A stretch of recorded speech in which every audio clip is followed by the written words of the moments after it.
Welcome to Spooky Times with Eric D. I am your host, Eric D. And with me tonight, returning once again for the first time in a while. It's the first time since the beginning of the pandemic, right? I think that was the last time we talked, like right at the beginning. It was right at the beginning, and we talked about the end of the world. Yeah, because it seemed like the world was ending at the moment. Yeah, so that was that. But this is Susan Barrett. Hi, everybody. It is lovely to be back. Thank you for having me back, Eric. My pleasure. And Susan, of course, is a founding member of the Spookaroos on Facebook anyway, and a longtime supporter. And I'm happy to have her back on the show to talk about tonight's subjects, which are going to be the Cottingley Fairies. It's a spoiler alert. It's a hoax that fooled even Sherlock Holmes himself. Well, not Sherlock Holmes exactly. The guy who created him, Sir Arthur Conan Doyle. So we're going to talk all about that tonight. But before we do, I want to remind you all about the show's website. For the time being, that is still spookyas.com. There you can listen to almost each and every episode of the show. You can also find links to our social media. We are on Facebook at facebook.com/spookytimeswitherickd. And there you can also join our secret closed group, the Spookaroos, where you can talk with me and Susan and a bunch of other people about the show every week, or little other strange things that cross your mind without the weight of public judgment upon you. And you can also find us on Instagram at, no, I almost said it wrong, at spookyasshit. So you find us out on all those places. And, of course, we have a Patreon now. That's brand new. Susan's on there. Exciting. I'm on there. Lots of exciting content on there. It's very fun to support the show and the Witchfinders activities in general. Yeah, so I'm kind of trying to brand everything all together, the Witchfinder and the show, because it's just too hard to maintain two completely separate identities for both. So now everything's a Witchfinder production. It's a logical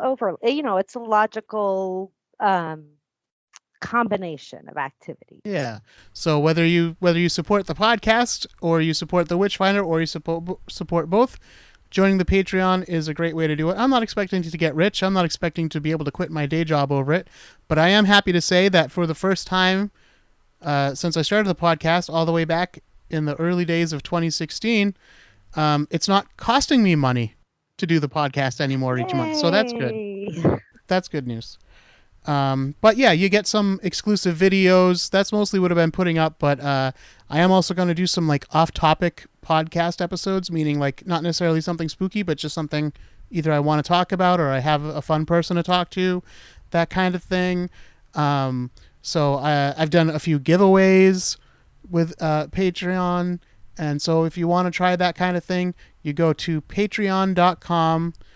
That's patreon.com/witchfinder. So Susan, our story begins in 1917 during the First World War.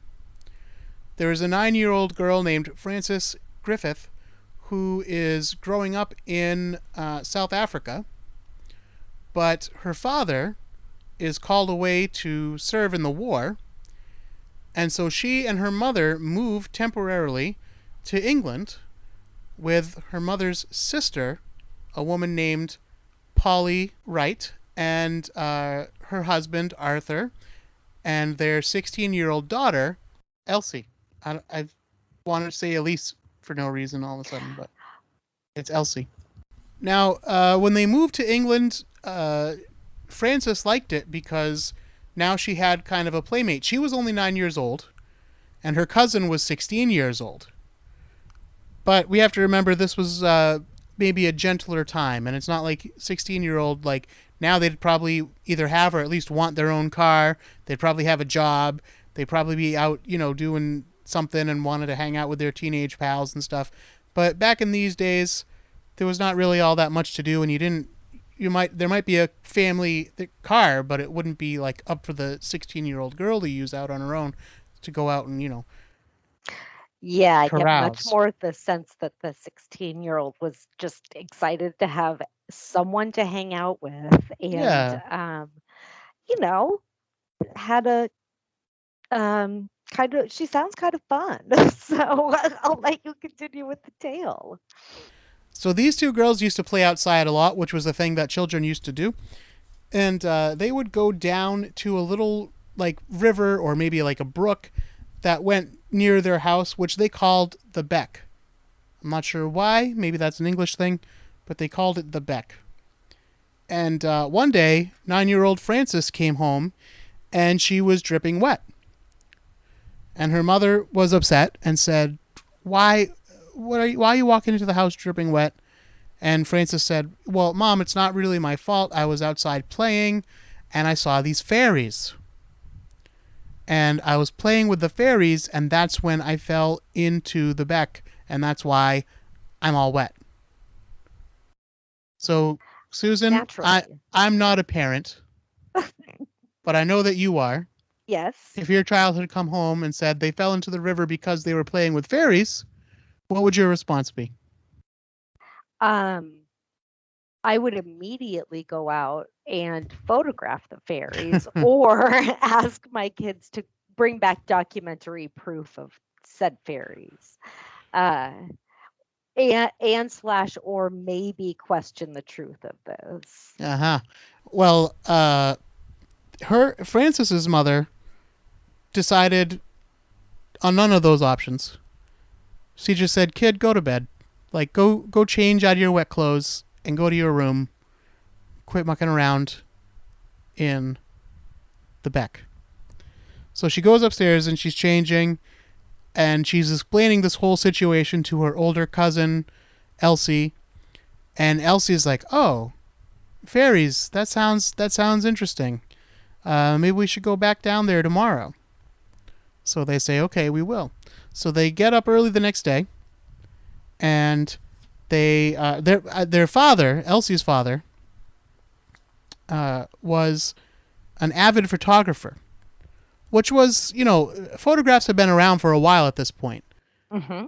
but not everybody had a camera, and certainly not everybody had a dark booth in their house, but he did. So he was like really into photography. So he had cameras around, and he could develop them at home and everything.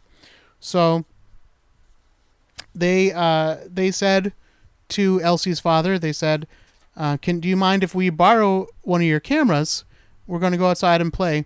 And the father, Elsie had expressed an interest in photography before, so he didn't really think anything too unusual of her wanting to take the camera out and take some pictures with her cousin that had just moved in, and while the girls were out playing and all that kind of stuff.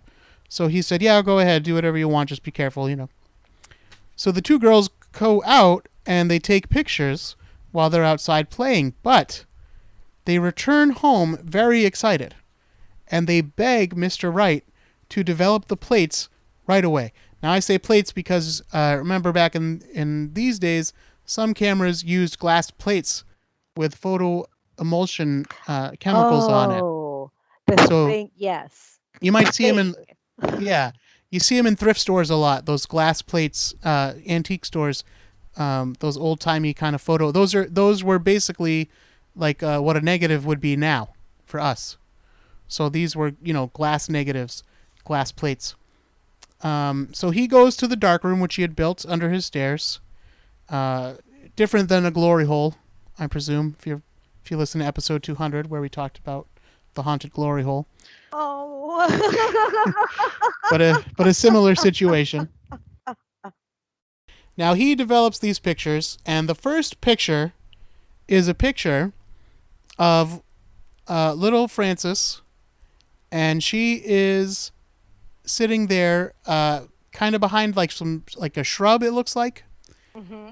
and there are a series of what look like little fairy people dancing and playing instruments in front of her, and a waterfall over her shoulder. Mm-hmm. So the father looks at this, and he doesn't describe it the same way I did. He originally said, "What are these little bits of paper underneath you?" And Frances and Elsie are like, "No, that's not paper. Those are fairies. We told you the other day that Francis saw fairies, and that's what these are. These are fairies, and we took the picture, and we were outside, and we saw them, and we took this picture. And the father was just like, yeah, okay, whatever. And he put it in a drawer and forgot about it.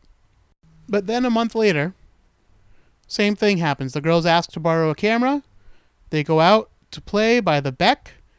They come back and again say, oh, please develop this plate for us.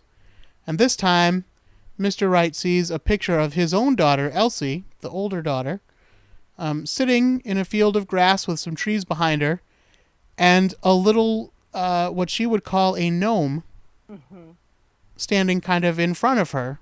Looks like he's kind of like touching her knee or about to touch her knee. And the dad says again, like, okay, what's going on here? And they're like, oh, it's a little gnome that we found while we were playing outside. And he says, okay, you guys are wasting my developing, fluids and all the equipment that I have to use. And I don't care for it. This is like a childish kind of prank thing. So I'm just going to tuck all this stuff away, and you guys aren't allowed to use my cameras anymore. So that was the end of it. Or was it? Now, there's kind of a secret going on in this house. Because Mr. Wright, by the accounts that I've read, he was basically like just a straight up kind of guy. He wasn't too concerned about the occult or anything like that. But his wife, Polly, was like super into that stuff. Maybe a proto Spookaroo. Yeah. Well, except I know it's not true because I know that we have some true believer Spookaroos. I like to believe that Spookaroos are skeptical and that even though we enjoy this kind of thing, we don't necessarily believe it. But I know that there are Spookaroos out there who do believe, maybe not in fairies necessarily, but although possibly, I know there are some that believe in ghosts and that kind of stuff. So listen, you can believe what you want. I just want you all to think freely and logically and rationally when you can, and then decide what the truth is. So Polly Wright, she was into all the spooky stuff that we're into, but she was also a true believer. She belonged actually to a place called the Theosophical Society.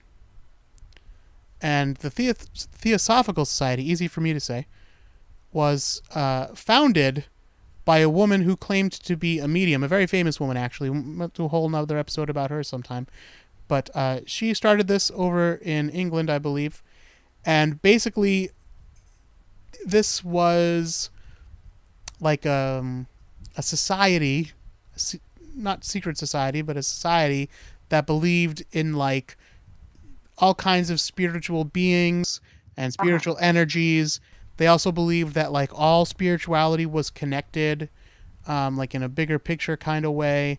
And they also believed that like by studying occult, theory and methods, you could connect with spirits, and the hidden world, not just spirits like ghosts or something like that, but like, pre-Christianity, pre-history kind of like elemental spirits like fairies and that kind of thing. So for her, when she saw these pictures, she thought maybe there was a little more to it than her husband did. So she eventually joined this society, and a few years after the pictures were actually taken, she brought these pictures to one of the meetings of the Theosophical Society. And she said, I don't know if these are anything really, but my daughter and my niece took these pictures, and they say that they saw these fairies. And what do you guys think? And everyone at the meeting was like, oh, yeah, this definitely looks real. Obviously. Yeah. So they passed it up, higher in this society's order. And it got all the way to a man named Edward Gardner. Now, Gardner became super interested in these photos because he, along with many other society members, said, if we can prove that these photos are real, then that is proof of the supernatural. And even though it's maybe not what we focus on here in the society, it is something that, if you can believe in fairies and if you can have proof of fairies, then people might be more open in the future to believe other supernatural things that we already believe. Right.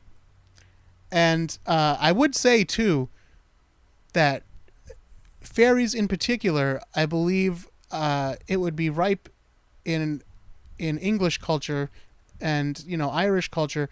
If you go back and listen to the episode I did about leprechauns, they believed in these, like, fairy folk. Here in the United States, like, I think for the most part, when we think of fairies, we kind of think of them like the same way as we do a leprechaun. Like, it's not something we think about all that much. I think they're more popular now, because, like, people have, like, little fairy gardens and stuff, because you can build, like, little miniature furniture, and it's, like, fun to decorate in your garden. Still always feels like a throwback to something from either England, Ireland, maybe, and I know what Scandinavian country has forest creatures that make it so that you can't build railroads there? Oh, I don't know. It's like I can't remember if it's like Iceland or Finland or somewhere, but like there's some kind of a legend like that. Yeah. But like, yeah, that kind of stuff. So yes, Yeah, it feels European. Yeah. And it's not, obviously most cultures have some form of, like, hidden world, but I think in English folklore, and Irish folklore, it's especially true that, it's in Ireland anyway, the idea was that these are a race of beings that existed before humans. And they were kind of forced underground, sometimes literally, but sometimes in a figurative sense, when humans came along. So we don't share the same space exactly. Like, we don't exist on the same plane of existence, but they're still around. You have to find a portal to get to wherever they are. Or sometimes you can cross over, or sometimes certain people can see them and communicate with them. And other people can't, which figures into this story as we'll continue. So Gardner believed in all these things, and he was hoping that this would be proof. So he says to Polly Wright, he says, Mrs. Wright, I think these photos are marvelous, and I would like to get them examined, though, and to make sure that they are genuine and not some kind of photo trickery. Because we've all seen those spirit photos where it's clearly a double exposure, from way back in the day. Right, with the ectoplasm. Yeah, all that stupid stuff where, like, it does, some photos look kind of cool, but a lot of them look really bad. And it's quite clear now when you look at them what was going on, but you have to remember the technology was new at the time, so not everybody knew about double exposure. They didn't grow up seeing those pictures like we might have, now. So when it was like a new thing, it was like, oh wait, what is this? I don't know what this is. So maybe it is a ghost, because my brain is just baffled by this. So he sent it to a man named Harold Snelling. Harold Snelling was a photographic expert. He'd been in the business for 30 years. And he said that as far as he could tell, what he was looking at in these pictures, these fairies are not paper and they are not painted. And there's no kind of double exposure going on.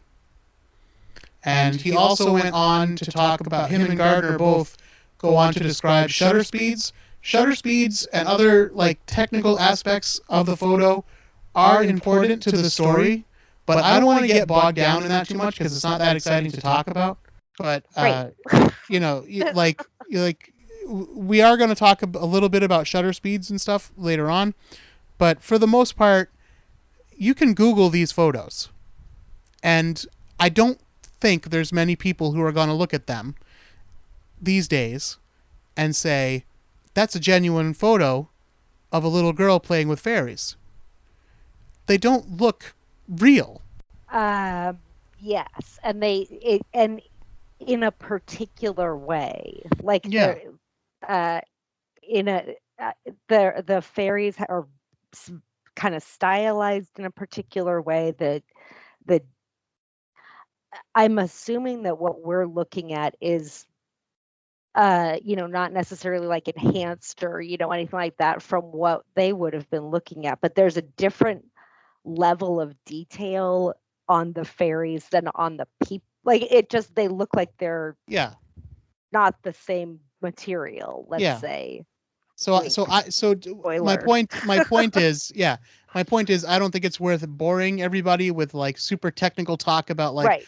well, if they had done it at this shutter speed, or if they had Yeah, used that's this not the issue camera, with or if they had used blah blah blah. Yeah. And here's, like I said in the book Flim Flam, James Randi talks about extensively like kind of technical issues at some points, and it's just not necessary. Like, just look at the photos and I think you'll agree, like, yeah, these are not real. And you can probably figure out how they did it pretty quick. But we'll get to that.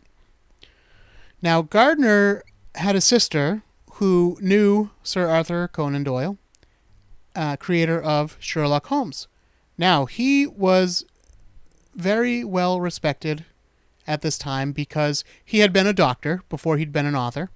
And then he wrote these Sherlock Holmes stories. And, of course, Sherlock Holmes is known for using his deductive powers, his brilliance, and logic to solve every case.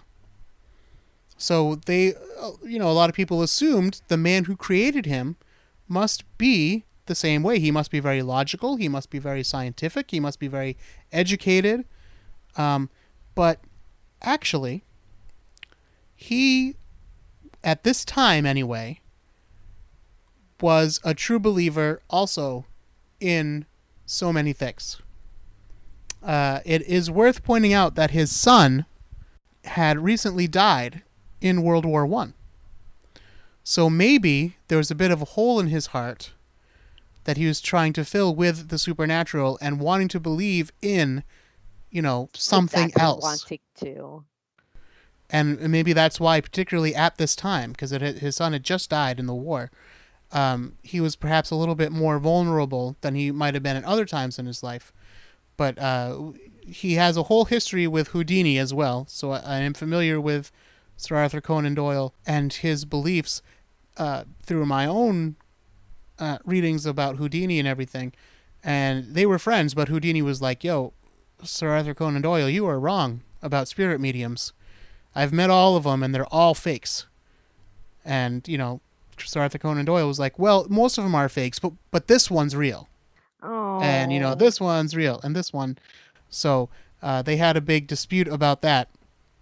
And that's just the kind of guy he was. He was just really into this kind of stuff and really searching for proof that there was something else. But also, it wasn't... his family was also kind of into this stuff. His dad used to draw pictures of leprechauns and fairies and little devils in a sketchbook. They said that he had sketchbook after sketchbook filled with these kinds of creatures. And he also had an uncle who did the same thing and was also into the paranormal. And Doyle's own wife claimed that she actually could speak to spirits through the use of automatic writing. All right. I mean, so all right. Yeah. So it ran in the family. Yeah. So even though people might think he was a very skeptical, logical type person, he actually was, in this area anyway, the opposite of that. Well, or maybe curious, just looking for, I don't know, who knows, looking for the thing that was going to be real, debunking things, but still wanting, I don't know. It could be, yeah. I mean, like we said, probably he had a void that he wanted to fill somehow. I think that happens to a lot of people. So he writes some letters to the Wright family, and he writes to the father, Arthur, first, and he says, hey, Mr. Wright, I've seen the photos that your wife brought to the meeting, and I think they're extraordinary. And also, I forgot to mention, he just so happened to be writing an article about people who claim to see fairies for a magazine called The Strand, which is a very popular magazine. Mm-hmm. So he said, I'm writing this article, and I would love to use your photos in it, and I will give you £5 each per photo that I can use, which in today's money would be a little under $300. So it wasn't a great sum even back then. It was not amazing money, but he said, I don't want to pay too much money because it will soil the authenticity of the photos if people think that you like got a lot of money for the photos. So that was his excuse why he was like cheaping out. All right. He also wrote a letter directly to Elsie, and he wrote to her saying like, I think these are great photos that you took. I'm very interested in them, and I'm going to send you one of my own books, a first edition of one of my own books. So how old were Elsie and Francis at this time? Like, was he swindling a 9-year-old? No, well, Elsie was the older one, so she was 16 when the pictures were taken. So this was 3 years later, so she would be 19. Okay, so 19, and then Francis would be 13. All right. 12, 13. All right. Yeah. All right, well, anyway. So Mr. Wright, even though he didn't believe in fairies or whatever, it was still a big deal for the family to get a letter from Arthur Conan Doyle because he was like a celebrity at the time, And we don't know exactly what he was thinking, but probably he was just thinking like, well, what could it hurt? Like the photos are out there.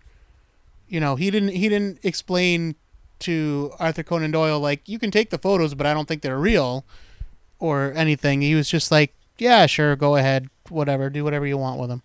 So they agreed, and the photos were published, and it was like a big sensation. It became a big story, and people wanted to interview the girls, and the girls were like, "Oh, we don't really want to like be celebrities about this."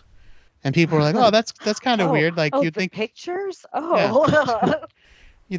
People think like, "Oh, you'd want to talk about it," and they're like, no, not really."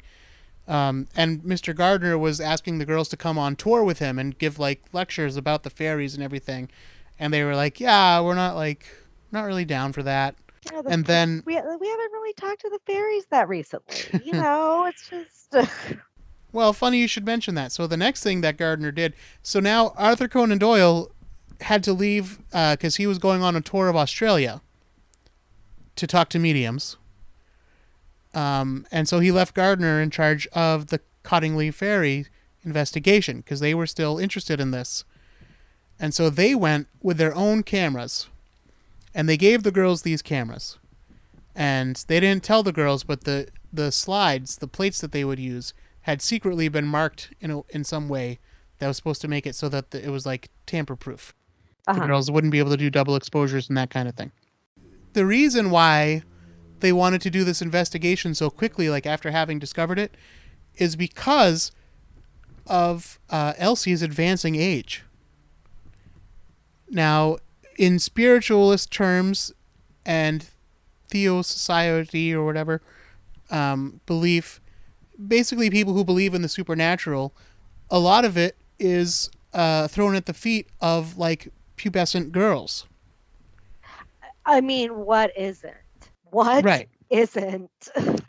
Well, so that's something that we've talked about on this podcast before in different episodes, but why is it that girls around the age 10, 11, 12, 13, 14, somewhere in that age range, tend to have these kinds of unusual experiences happen to them? They meet witches, they get possessed, they meet fairies, they see ghosts, all these kind of things. So why is it that it tends to be girls around this age?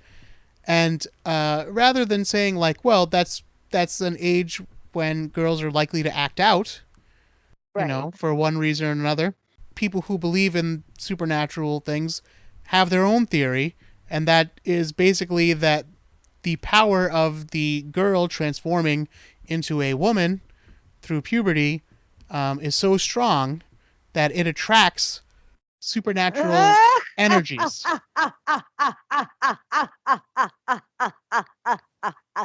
Have you never heard that before? Monarchy attracts ghosts. Incredible, and bad luck on ships. Yeah, I think it does attract bears, though. Well, that's part's science. True. That's scientific. Yeah.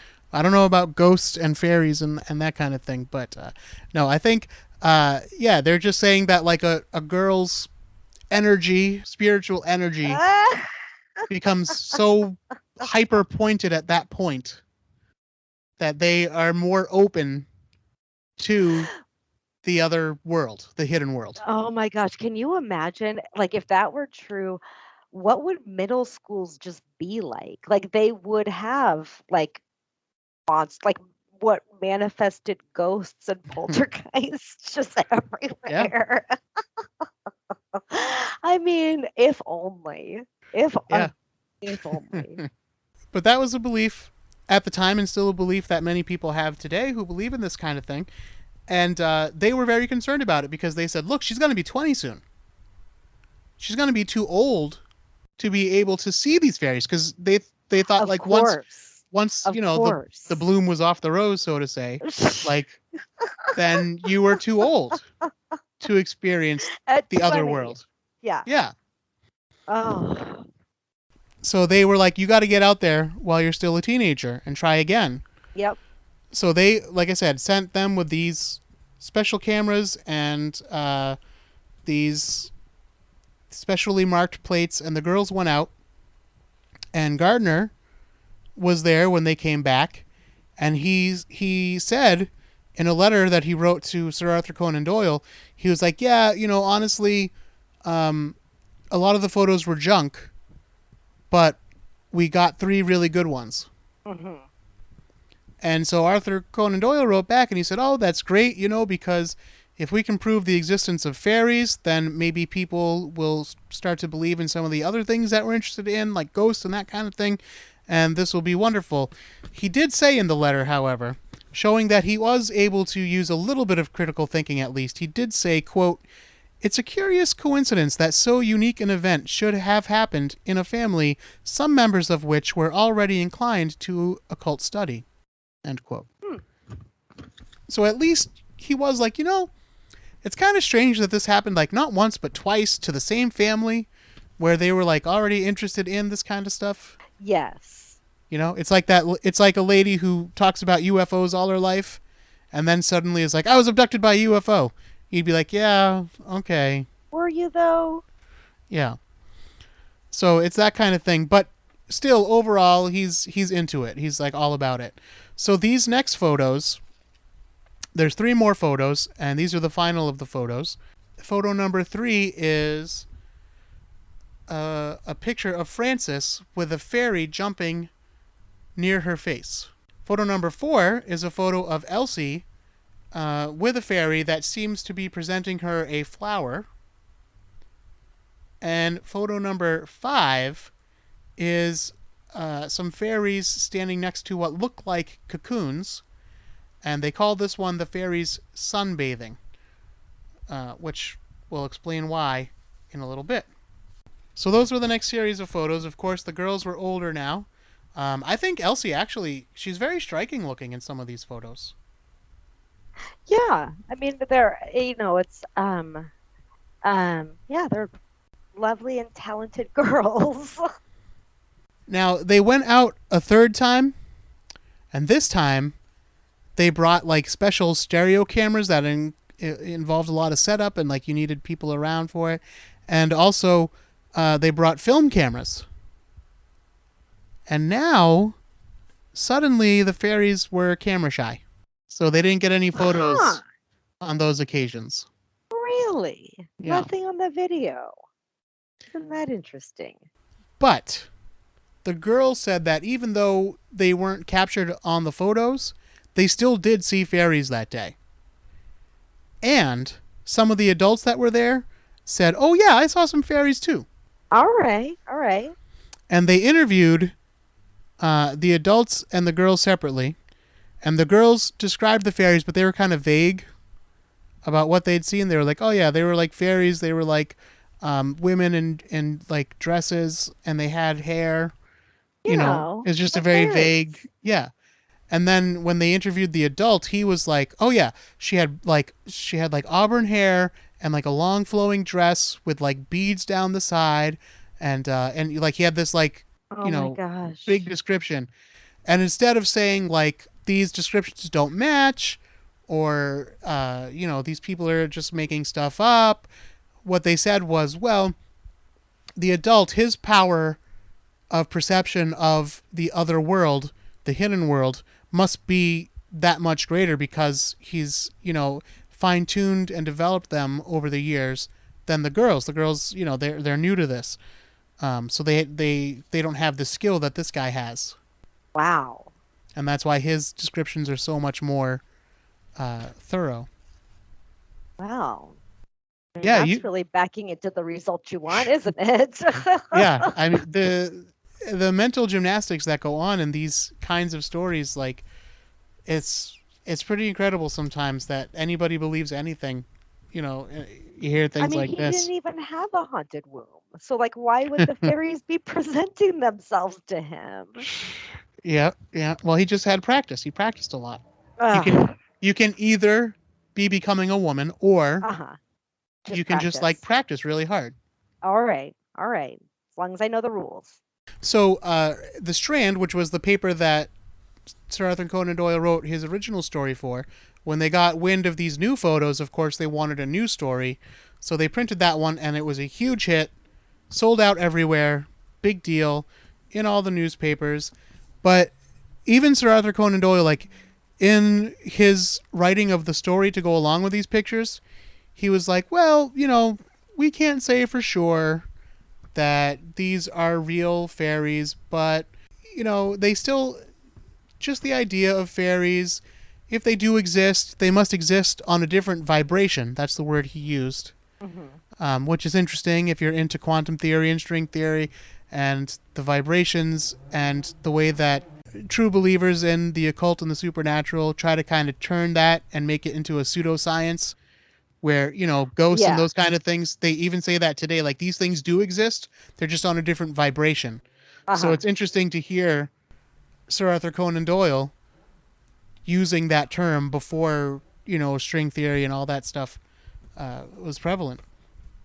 But he says, whether we ever see fairies or not, just knowing that they might be out there adds charm to any English countryside, forest or lake or something. Sure. So he said, take it with a grain of salt, but we enjoy thinking that these things are real. And it said at the time that most readers looked at the photos and said, yeah, those are fake. I mean, they've got a certain fake-ish quality to them. Yeah.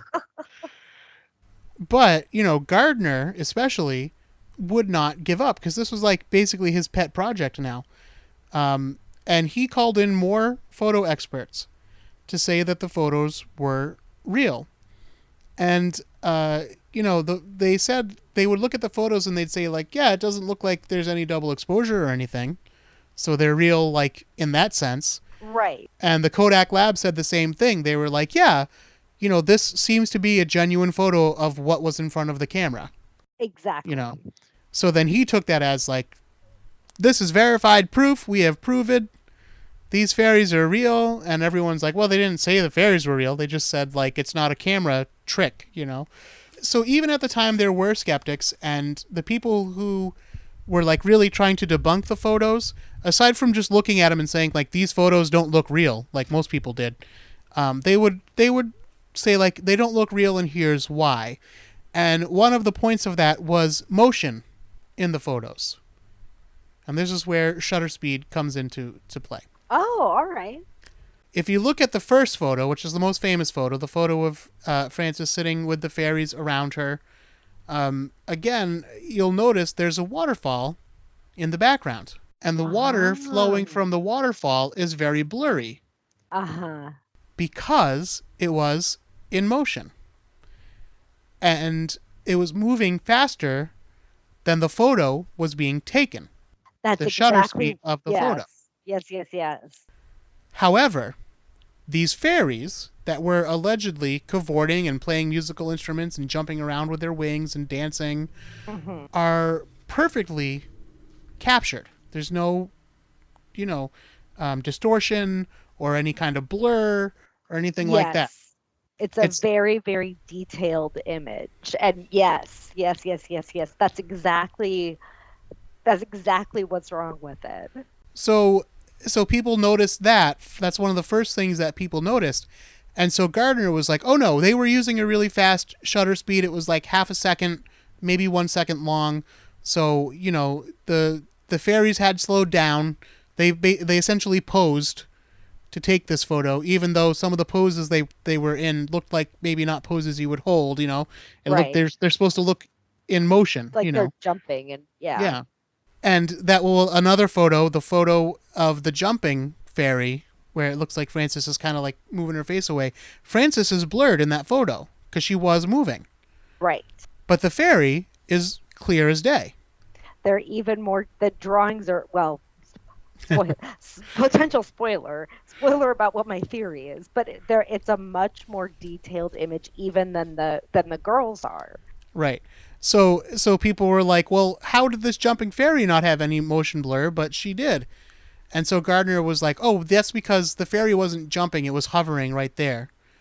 But even so, you would expect the wings to move. Now, I mean, truth be told, we don't know how fairy wings move. We're theorizing at this point. But yeah, that would be a very, very, very stationary hover, even for a hover. Yeah.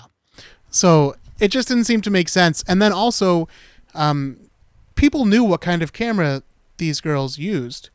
And they were like, no, the photo, the shutter speed would probably be about 2 seconds. So that's more than twice as long, probably, as they would need to be to capture like a perfect image of a fairy who's flapping its wings and moving and flying, you know, that kind of thing. And also, like, look at the water in the background, you know. And this girl's earring is definitely moving and there's a little blur to it. So those were like the first kind of ways that people started debunking the photos. But Gardner just like would stick to his guns and be like, no, they used a faster shutter speed. You don't understand. I mean, fairies are magic. So like, I don't even know why we're having this conversation. Yeah. And another reason that people kind of started questioning these photos and said right away, like, yeah, we don't think this is real, is the photo number 4, where Elise is sitting with a fairy that looks like it's presenting her with a flower. I called her Elise again. It's Elsie, but that's all right. I'll just leave it in. Elsie, people pointed out that she's not looking at the fairy. Right. And they were like, this is kind of strange. And there's other pictures where the girls aren't looking at the fairy, but like the first picture, for example. Mm-hmm. But in that picture, at least Francis is like looking at the camera. So you think like, okay, she's posing and looking at the camera while these fairies are dancing around her. But this one, she's not looking at the camera and she's not looking at the fairy. So I don't know what could have been going on just off camera. Gaze into the distance. Yeah, that would be more interesting than a fairy trying to give you a flower, or a camera taking a picture of you and a fairy trying to give you a flower. So she's not looking at the fairy. And then also the fairy in that picture appears to be wearing a very modern flapper dress. Oh, it is a little kind of a modern little flapper number. Yeah. Isn't that interesting? And people were like, we have no reason to think they wouldn't be, but I mean, they're keeping up with the times, I guess. It's the 20s, it's the roaring 20s, and and some of the other, people commented on their hairstyles, which looked very like modern French hairstyles. And they were like, yeah, these fairies are like right on top of their fashion. It's pretty incredible. And then the other thing is they said, actually, photo number 5 does actually look like a double exposure because the fairies are a little bit see-through. And this is the one where they're allegedly sunbathing with the cocoons. Right. So Gardner had said, like, well, they are in the cocoons because people who know about fairies, they know that they like to sleep in these cocoon-like structures because it gives them a nice calm feeling and it helps rejuvenate them. Oh, all right. I mean, it works for butterflies, right? So I don't know about the truthfulness of that, but because the photos were a little bit, the fairies were a little bit see-through in the photos, that's why people were like, I think this is a double exposure. And then they looked closer at it. Now, when you load one of these plates into a camera, there's little clips that you have to like clip it into. And the shadow of those clips will show up on the plate. Okay. But there was 2 shadows for these clips. Indicating the double exposure. Means, yes, this plate was used twice. So people were like, yeah, not really buying this. I see 2 clips there. It's double clipped. So I think it was in a slightly different position than it was before. However, a lot of people say, to be fair, the girls argued. They both lived up until the 1980s. Uh-huh. And they argued over who took the last picture. They both claimed to have taken the last picture. So it's actually possible that they both really do believe they took the last picture. And that's how we ended up with this double exposure. Oh, isn't that funny? One or the other thought that Yeah. the plate had been changed when it had not been changed. And they took this picture, and that's how it ended up as a double exposure. I mean, I'd like to believe that because I'd hate to think that they got so sloppy right at the end there. Yeah. In 1929, the Westminster Gazette sends a reporter who interviews a very reluctant Elsie. Elsie's like, yeah, I don't really want to talk about it. She says, I'm just kind of fed up with the whole thing. And she says, they ask her, like, well, where did these fairies come from? Where did you see them, like, appear from? And she says, I don't know. And then he says, well, what did they do when they left? Like, did they go through, like, a little magic door? Or, like, and she's like, yeah, I don't know. She's like, they just kind of appeared and disappeared. And she gave, like, very vague answers the rest of the time. And then she just ended by saying, you don't understand. And then just kind of, like, ended the interview. So that was the first time for her interview. Okay.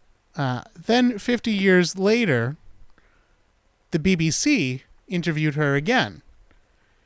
And she didn't say outright that it was a hoax, but she said that she would not swear on the Bible that the fairies were really there. So that was our first little indication that, there might be something afoot here. Maybe. Yeah. Later, she sent a letter to Kodak because Kodak had been investigating this since Gardner had sent the negatives there. And there was a researcher at Kodak who, even all these years later, was very interested in the case, found it interesting, fascinating, wanted to get to the bottom of it. So he had a little correspondence with Elsie, and she wrote him a letter in which she said, I may not believe in fairies, and as for the photos, let's just say that they were figments of mine and Francis's imaginations. So, again, she's getting a little bit closer to spilling the beans here. Yes. In the 1970s, the photos and the negatives and everything were re-scrutinized by, experts using more modern technology.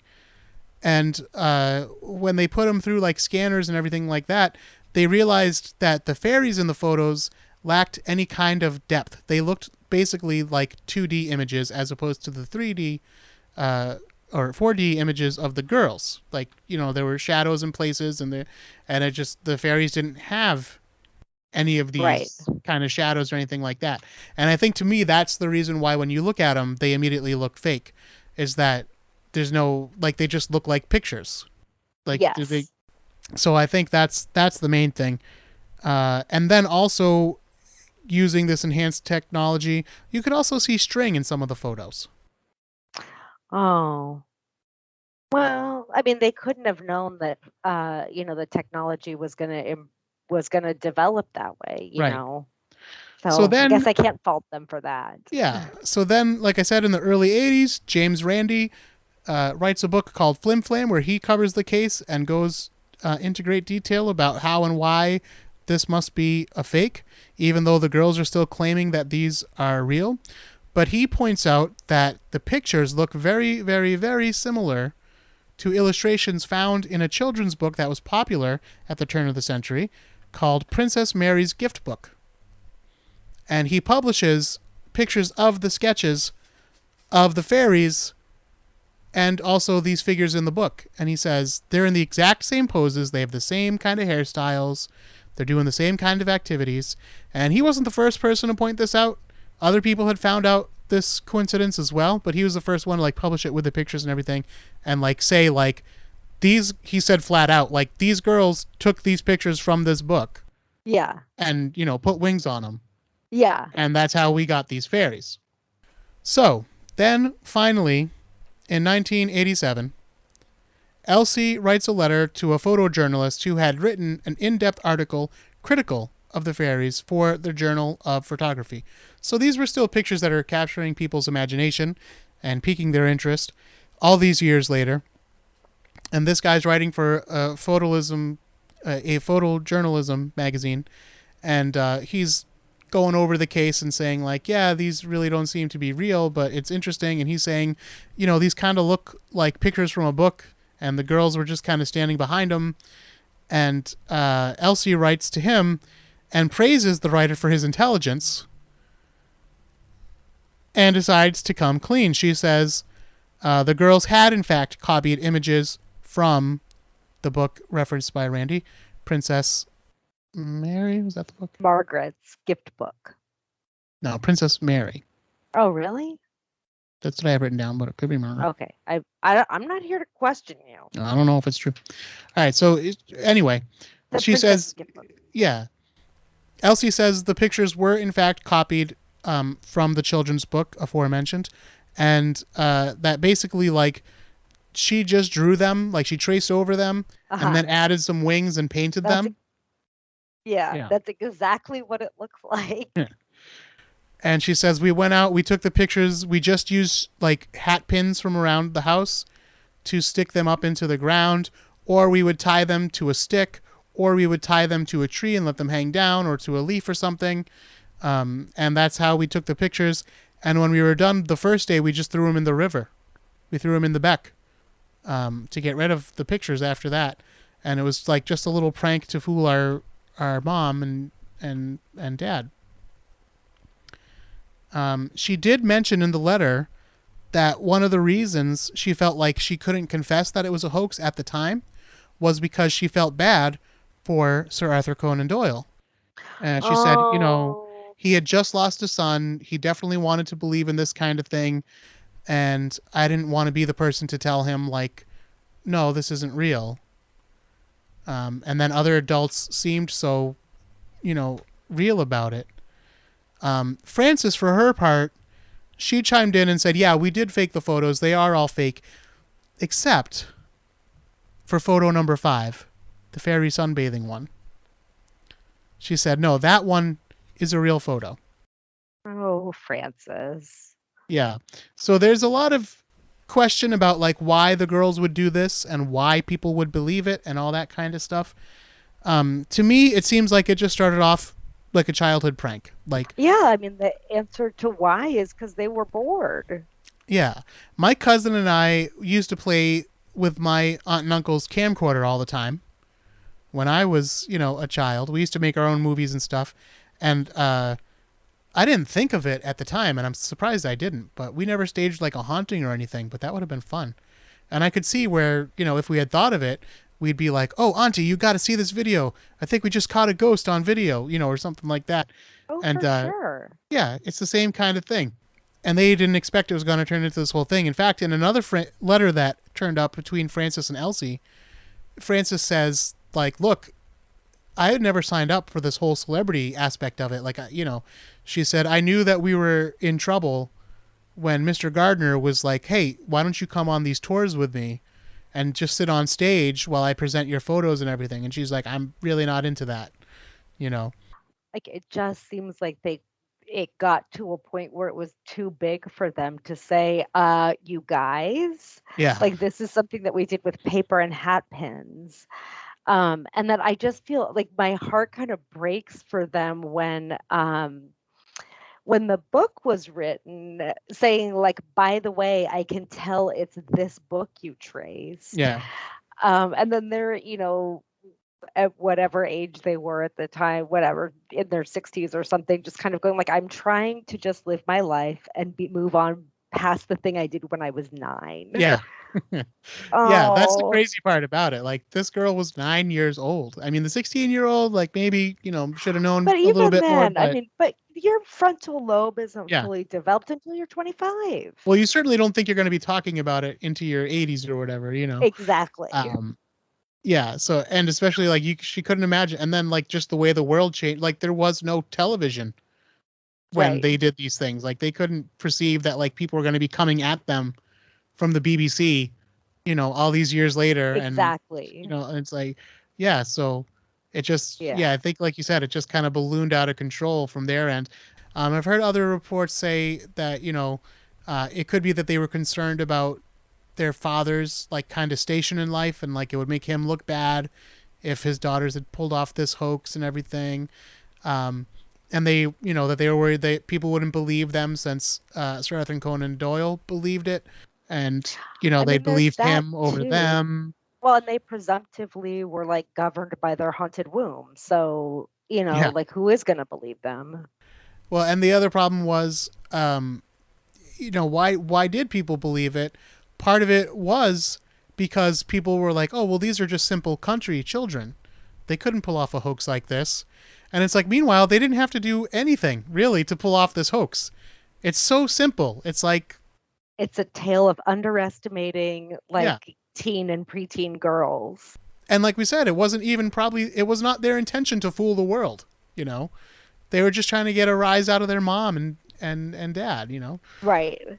I saw one quote from one of them that said something to the effect of, I was really surprised anybody believed that it was real.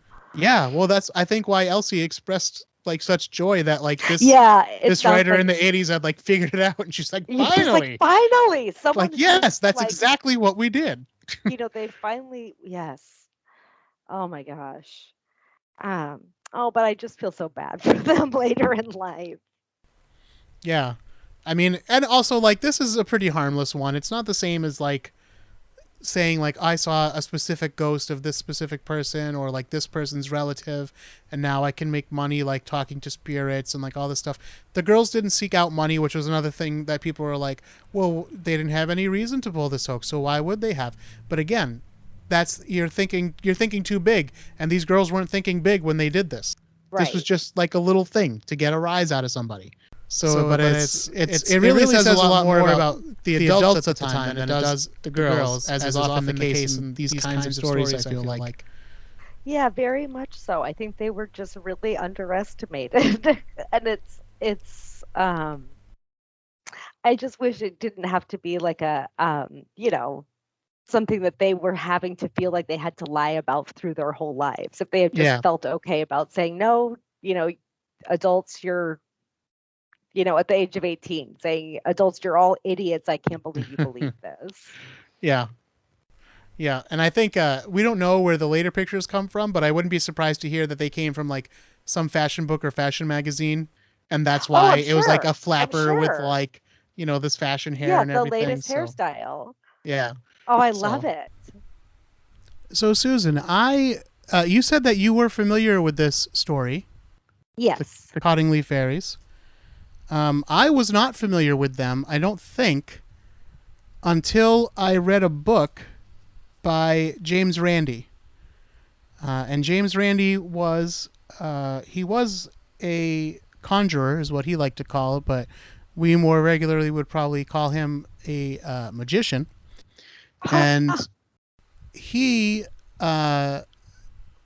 also became one of the leaders of the skeptic movement, I guess you could call it that. He was an atheist. He was a known skeptic. He was a known debunker. Okay. Because he called himself an honest liar. Like he performed as a magician, but you knew he was doing tricks, as opposed to someone like Uri Geller, who he had a big feud in quotations with, debunking him all the time because Uri Geller tries to pretend like his powers of spoon bending are real and different mind reading things that he said that he could do. Right. You can find many clips of him on YouTube debunking psychics and like proving that people aren't really doing something supernatural when they think they are. He had $1 million challenge for anyone who could prove anything supernatural. That challenge is still out there. He has passed away, but the James Randi Foundation. Has he been to the Cryptozoology Museum? I know he should. He should have gone. I don't know. I mean, yeah, maybe Lauren Coleman will have something to say about that. But yeah, so in his lifetime, nobody claimed the prize, but it's still there, and there are still people that apply to, win the money. But so far, nobody has. You have to be able to do certain things under certain conditions, scientific conditions, and so far, nobody's been able to claim the prize. But he wrote a book I believe in 1982, called Flim Flam. And I became interested in James Randi in the early 2000s, and he had his website, and you could order books, and I was really into debunking things, just like I still am now. Right. I shouldn't say it like that. It's not that I'm into debunking things. I just like to know what methods are used to trick people, and then to see the people who are legitimately tricking people exposed. Exactly. So that's why I became interested in that kind of thing and James Randi, and I ordered a book from his website, which he signed for me. So I have a signed copy of Flim Flam, and one of the first stories that he talks about in that book is the Cottingley Fairies, and it's pretty amazing. I forgot to count the pages, but he goes on at length to debunk, in minutia, why these photos can't be real. Well, that's the story of the Cottingley Fairies. Love it a lot. I like a story where we've got a teen girl heroine. I'm going to say teen girl heroines are involved with this story. I mean, I don't know if they're really heroines, but they are femme terrorists. No, they're not. That's the Fox sisters. No, but see, these girls really didn't even mean to do anything. No, I think they were just victims of their own fame. I think if anyone is to blame, it's maybe Polly Wright. Yes. For taking these photos like public, Exactly. I saw something briefly that had said that the parents may have been more in on it than the public has been led to believe. Well, it sounds like the dad knew that it was fake from the beginning, or was dismissive from the beginning. Yeah, but that it might not have been like so accidental that like Polly showed up at this meeting and like. Oh, I see what you mean. Yeah. Yeah, that kind of thing. So I don't know too much about that, but again, I don't think it requires like a huge conspiracy. They are interesting pictures. They're fun to look at anyway. Yeah, and they're interesting to see. Yeah. Yeah, exactly. And it's done cleverly. Simply, but cleverly, yeah. Yeah. And I guess it fooled a lot of people at the time, although it is hard to believe that. Well, again, you have to put yourself in the mind frame of someone back in that time when they're not used to seeing photos that, show something so crazy.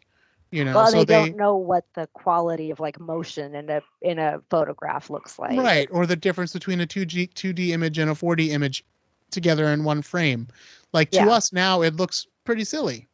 But at the time, if you weren't used to that kind of thing, you would be like, well, cameras take pictures of real things. And they said that this wasn't kind of trickery in the camera. So this must be a real thing that we're seeing. So I don't want to, I don't want to shit on these people like too much and call them like, dummies, but they definitely, by today's standards, they look fake. Like, right. I don't think anybody, even a child, is going to be fooled by those pictures. Yeah. Well, and now we just don't trust anything now with all the technology and video overlays and green screens and, CGI effects and everything. Like, you can't trust anything you see. Oh, so. Exactly. I mean, yeah, exactly. Yeah. They hit it at just the right moment. Yep. So that's the story of the Cottingley Fairies and the two girls who pulled off a hoax accidentally, it seems like. And I will remind everyone once again to check out the website, spookyas.com. Check out the Patreon, patreon.com/witchfinder. You can get exclusive videos and more in the coming weeks and months. And thank you to everyone who is a Patreon currently. Your support means a whole lot to me. And like I said, it's the first time I've been able to do the show, and it doesn't cost me money every month. So that's good news for me. Yeah. Susan, thank you once again for being here. Thank you very much for having me. It's always a pleasure to be here. Yeah, and I know this episode wasn't like all that spooky necessarily, but I still think it fits the general theme of the show. It jumps right into kind of spiritualism stuff. Yeah. It has a lot of overlap with those pictures of ectoplasm. Yeah. And it was, it's people looking for evidence of the supernatural. Yeah, and they'll be just like we all are. Yeah, fun pictures to post on Instagram anyway. So make sure you follow at SpookyAssShit on Instagram. And I guess that's all we have to say about this. Next time I'll try to make it a little spookier for those of you that like your stories a little bit darker. But until next time, don't be afraid.